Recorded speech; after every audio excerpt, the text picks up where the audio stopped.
صحیح بخاری حدیث نمبر 3۔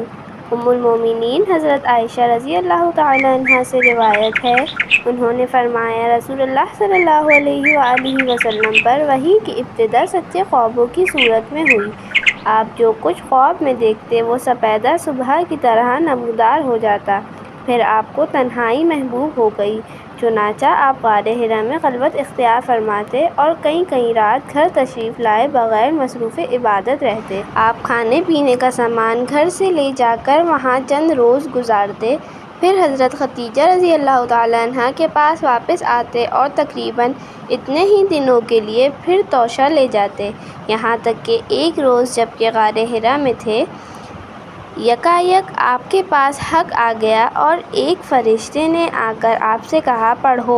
آپ نے فرمایا میں پڑھا ہوا نہیں ہوں، آپ کا فرمان ہے۔ اس پر فرشتے نے مجھے پکڑ کر خوب کھینچا، یہاں تک کہ میری قوت برداشت جواب دینے لگی، پھر اس نے مجھے چھوڑ دیا اور کہا پڑھو۔ میں نے کہا میں تو پڑھا ہوا نہیں ہوں۔ اس نے دوبارہ مجھے پکڑ کر بوچھا، یہاں تک کہ میری قوت برداشت جواب دینے لگی، پھر چھوڑ کر کہا پڑھو۔ میں نے پھر کہا میں پڑھا ہوا نہیں ہوں۔ اس نے تیسری بار مجھے پکڑ کر کھینچا، پھر چھوڑ کر کہا پڑھو اپنے رب کے نام جس نے پیدا کیا، جس نے انسان کو خون کے لوتھڑے سے پیدا کیا۔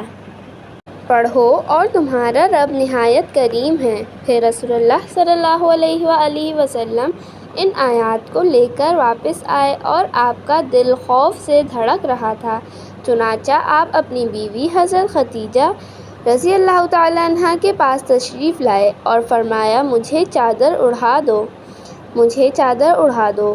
انہوں نے آپ کو چادر اڑا دی، یہاں تک کہ آپ سے خوف زدگی کی کیفیت دور ہو گئی۔ پھر آپ نے حضرت خدیجہ کو واقعے کی اطلاع دیتے ہوئے فرمایا مجھے اپنی جان کا ڈر ہے۔ حضرت خدیجہ نے کہا قطعاً نہیں، اللہ کی قسم اللہ تعالیٰ آپ کو کبھی رنجیدہ نہیں کرے گا۔ آپ صلہ رحمی کرتے ہیں، درد مندوں کا بوجھ اٹھاتے ہیں، فقیروں محتاجوں کو کما کر دیتے ہیں، مہمانوں کی مہمان نوازی کرتے ہیں اور حق کے سلسلے میں پیش آنے والے مصائب میں مدد کرتے ہیں۔ پھر حضرت خدیجہ رسول اللہ صلی اللہ علیہ وآلہ وسلم کو ساتھ لے کر اپنے چچا زاد بھائی ورقہ بن نوفل بن اسد بن عبد العزی کے پاس آئیں۔ ورقہ دور جہالت میں عیسائی ہو گئے تھے اور عبرانی زبان بھی لکھنا جانتے تھے، چنانچہ عبرانی زبان میں حسب توفیق الہی انجیل لکھتے تھے۔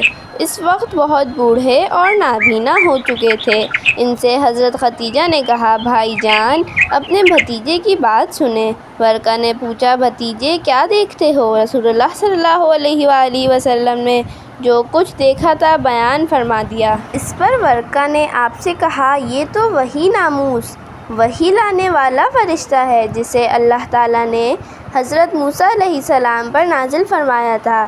کاش میں آپ کے زمانہ نبوت میں توانا ہوتا، کاش میں اس وقت تک زندہ رہوں جب آپ کی قوم آپ کو نکال دے گی۔ رسول اللہ صلی اللہ علیہ وآلہ وسلم نے فرمایا اچھا تو کیا وہ لوگ مجھے نکال دیں گے؟ ورقہ نے کہا ہاں، جب بھی کوئی آدمی اس طرح کا پیغام لایا جیسا آپ لائے ہیں تو اس سے ضرور دشمنی کی گئی، اور اگر مجھے آپ کا زمانہ نصیب ہوا تو آپ کی بھرپور مدد کروں گا۔ اس کے بعد ورقہ جلد ہی فوت ہو گئے اور وحی رک گئی۔